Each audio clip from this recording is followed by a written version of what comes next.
Hi everyone, I'm Courtney. Today, I want to help you learn English. Today, I'm going to read you my favorite poem. This poem is one of my favorite poems because it talks about the way that I want to live my life. The author of this poem is called Lord Cowboy. Lord Cowboy isn't the author's real name. Lord Cowboy is the author's Instagram handle. Let me read the poem to you. I want everybody to live very close. I want to borrow. I want to bike over in house shoes for a game of cards on the porch with some tea or digestive. I want animals around and wind chimes above our heads. Somebody is cooking. I brought the bread. Players come and go. A candle is lit to keep away the bugs. Dogs need to be fed. Turn the record over.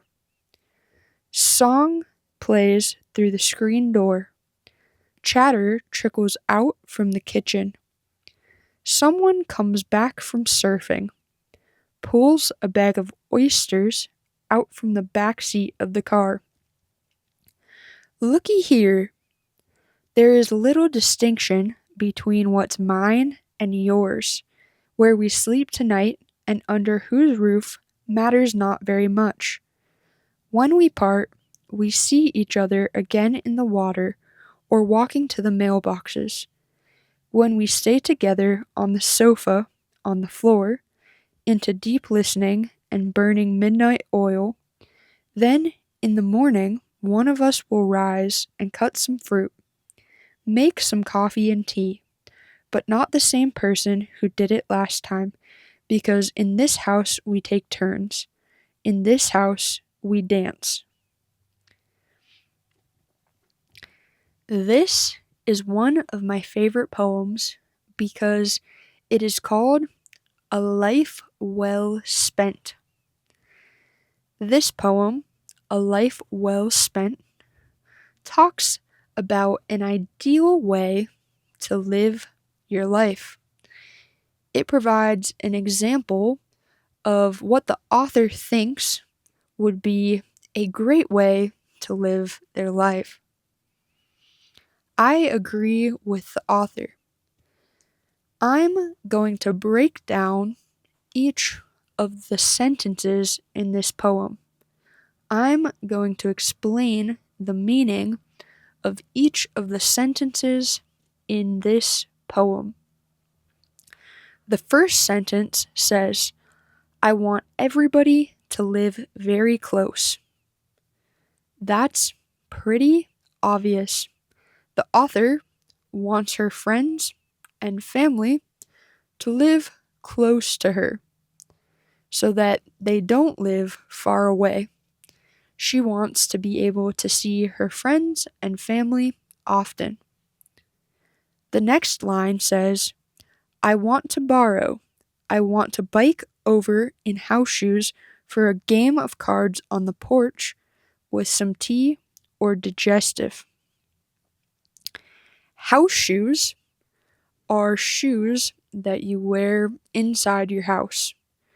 Some people have separate pairs of shoes that they wear outside and inside. House shoes are the shoes that you wear inside. House shoes aren't very fashionable usually. I think this part of the poem talks about how the author feels comfortable around her friends. How the author feels comfortable not wearing the latest clothes or fashion, but just wearing shoes that she wears in the house. The author feels comfortable wearing this type of shoe, this part of her outfit around her friends, because she knows her friends won't judge her. I think something important in living a good life is to surround yourself with people that won't judge you. The next part of the poem says, I want animals around and wind chimes above our head. Wind chimes are a type of instrument. Wind chimes are made out of metal tubes. The metal tubes are attached to strings. When the wind blows, the instrument makes a beautiful sound. The instrument makes the sound of a chime. Ching, ching, ching. Something like that. People hang wind chimes on their porches. The next line says, somebody is cooking. I brought the bread. Players come and go. This line says that people are playing a game. The game is very casual, and while the game is happening, someone is making food. Someone is cooking. The next line says, a candle is lit to keep away the bugs. Dogs need to be fed. Turn the record over. This part of the poem talks about small tasks that need to be done around the house. Usually, these tasks would be annoying. Usually, these tasks would be something you don't really want to do. But when everyone takes turns helping, the tasks seem fine. The tasks seem like just another part of life. Someone feeds the dogs. Someone turns the record over. Every task is shared, and it's not a big deal. The next line says, song plays through the screen door. Chatter trickles out from the kitchen. This part of the poem talks about the sounds in the house. This part of the poem talks about the music and the people talking and enjoying each other's company. The next part of the poem says, someone comes back from surfing, pulls a bag of oysters out from the back seat of the car. Looky here. This part of the poem talks about how someone caught oysters in the ocean. Someone brought back the oysters they caught in the ocean. It says, looky here. Looky here is a way to signal that you want someone to look at what you're showing them. Looky here isn't super common, but sometimes people say it. The next line says, there's little distinction between what's mine and yours. Where we sleep tonight and under whose roof matters not very much.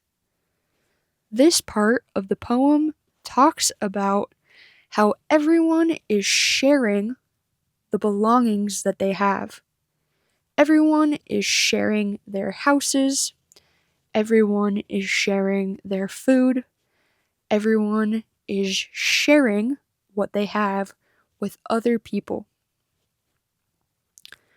The next part of the poem says, when we part, we see each other again, in the water or walking to the mailboxes. This part of the poem talks about how when you are walking around the world, things remind you of your friends and family.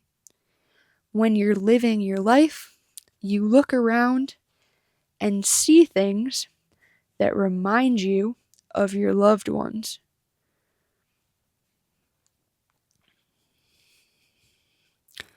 The next line of the poem says, when we stay together on the sofa, on the floor, into deep listening and burning midnight oil. Burning midnight oil is a saying in English that means staying up late. It means to stay up late, to go to bed, to go to sleep very late.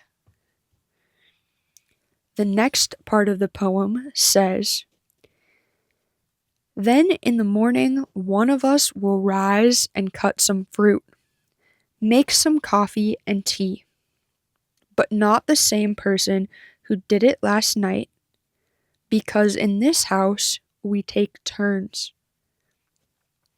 This part is once again referencing that everyone shares the tasks associated with day-to-day living. Everyone does their job. If last night I made dinner, now in the morning my friend is making breakfast. The work is being split fairly. Everyone takes their turn. The last line of the poem is one of my favorite lines. The last line of the poem says, "In this house we dance." It's pretty obvious what this line means literally. In this house, we dance. Part of a well-spent life is dancing. This line also has a figurative meaning, a metaphorical meaning. To me, the line that says, "In this house we dance," represents remembering to enjoy your life. Enjoy your life while you're living it, because you're not going to be here forever. Make sure you are dancing your way through life. What do you think of this poem? Were there any parts that were confusing to you? Don't worry if you didn't understand some parts of the poem. Poetry and music can be very confusing to people trying to learn languages. It's okay. Thanks for listening. I'm Courtney. And remember, if you want to watch another video to help you learn English, you can watch this one right here. Bye. Have a great day.